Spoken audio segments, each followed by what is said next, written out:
Hey guys, so today we're talking about why we chose a truck camper. So this is a pretty popular question that we get, and a lot of people want to know why didn't you get a van or why didn't you get an RV or something with some more space. And we just wanted to clarify why we chose our rig over anything else. So one of the biggest reasons why we chose a truck camper is for portability. So as photographers, we're always going off the beaten path, especially in our favorite area, which is the Southwest US, which is like Utah and Arizona. It's a lot of desert, it's a lot of gravel roads, a lot of no cell phone reception, and so we can't really afford to take a big 40-foot pull behind or a big RV and take that out into those areas because they're pretty remote. So by having a smaller truck camper, I mean, we've gone out on 60-mile roads that lead out into the middle of nowhere, which is where some of the coolest photos are taken. Another reason why we chose a truck camper is because it's easier for driving in a big city. So even though we do a lot of stuff that's remote, we do go into bigger cities, and it's just easier than having a 40-footer pulling, or that we're pulling. So it's just easier for that. So with big cities too, if you can imagine, San Francisco is one of the places we went to. You don't have a lot of time to know, hey, we need to switch lanes right now, and it's 5 lanes this way and 5 lanes this way. So just think about that when you're looking at purchasing an RV or a van or a truck camper, that even though you're going to sacrifice the living space, even for being more compact, it's going to be easier for maneuverability. So then that also leads us on to the next thing is, why would we choose that over having a 40-foot pull behind? So even though we have a pickup truck, we could get a pull behind, but it's just not portable enough for what we want. If we went to areas and said, hey, we're going to sit here for 3 weeks, then it might make more sense for us because we could just drop off the pull behind and drive around from there. But for us, we try and do 2 to 5 days per location that we go to. And so we don't really want to have to deal with the hassle of dropping everything, driving around, hooking everything back up, and plus the maneuverability of pulling a 40-footer. It's kind of like driving a semi, we've heard. So that's just another thing to keep in mind. Another reason too is parking. So we've been to some places like the Grand Tetons, and a lot of people that have been there know how packed it can get. So it's just easier having something that's like a vehicle, and it's easier to find parking instead of trying to find a 40-footer. We did run into someone that did have an RV there, and it took up about 4 lanes that would normally be 4 vehicles. So it's just easier in that way because it's easier to find parking spots in areas that are very popular. Mm-hmm.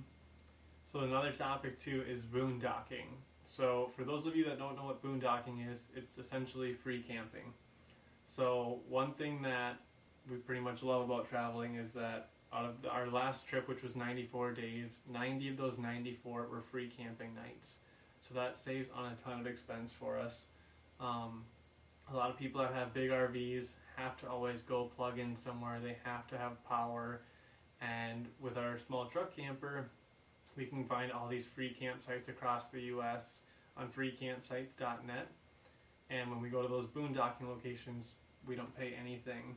And so they're not always the nicest areas as far as being level or the road getting to those areas. So it can be a bit of a goat path. Mm-hmm. But at least with the truck, if the truck can get there, so can that camper.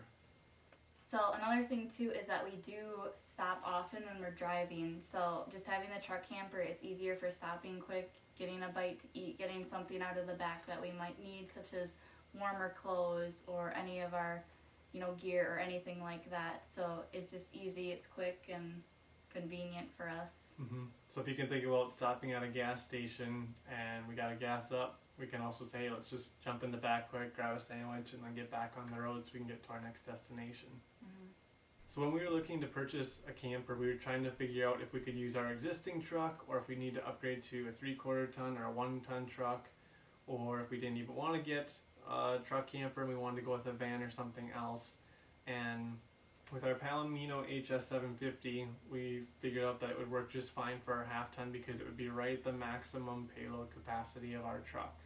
So down the road, we are looking to upgrade trucks and campers to slightly bigger truck camper and a slightly bigger truck. But right now, at least by using our existing truck, we didn't have to have an initial cost of buying a new truck and a new camper, so that kept the cost down. And so when we travel, I think this year we've done 26,000 miles of driving, which is a ton, but we've seen so many things and it's definitely worth it. We have tried to figure out too, what is it going to cost us? And if we were to get a van, their gas mileage can be pretty good with the diesels, but they're a ton of money to buy brand new. Or if you get your RV that holds 100 gallons in a tank, I've heard that you're getting 8 to 10 miles per gallon, and we've been lucky enough to get 13 with our truck, and on good days even 16, and that's not diesel either. So that also helps keep our costs down and helps us travel affordably.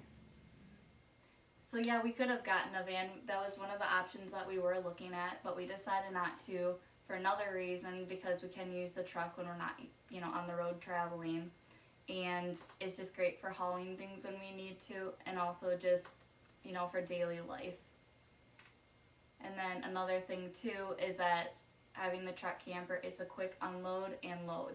So it's not like we have to load up a 40-foot camp or anything when we're on the road. It's a small space, so whatever, your bare necessities that you need while living on the road is kind of what you bring with.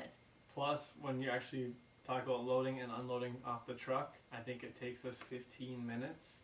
So to get all the jacks lifted up, back the truck under it, drop the jacks down, get everything connected, it's a pretty quick process. So we don't have to worry about staying out there. We do have power jacks, so if you have manual crank jacks, it might take a lot longer, but at least it's not like we're sitting out there for a half hour or an hour doing that. So even though the truck camper does have less storage than a pull behind, it does have more storage than a van, since that was one of the options that we were looking at. And to us, it just looked like a super tight spot. And, since we're doing editing for videos and photos, we do like to have some space instead of being crowded in one area. And another reason too is less maintenance. So with the truck camper, you don't have to worry about extra tires or engine or any of that, because it's its own separate unit that just sits in the truck. So that's one of the nice things about that also. Well, thanks guys for watching. I hope you enjoyed our video and why we chose a truck camper compared to anything else that's on the market. We hope you enjoyed the video, and subscribe. You can leave comments below if you have any questions about anything, and we'll see you soon.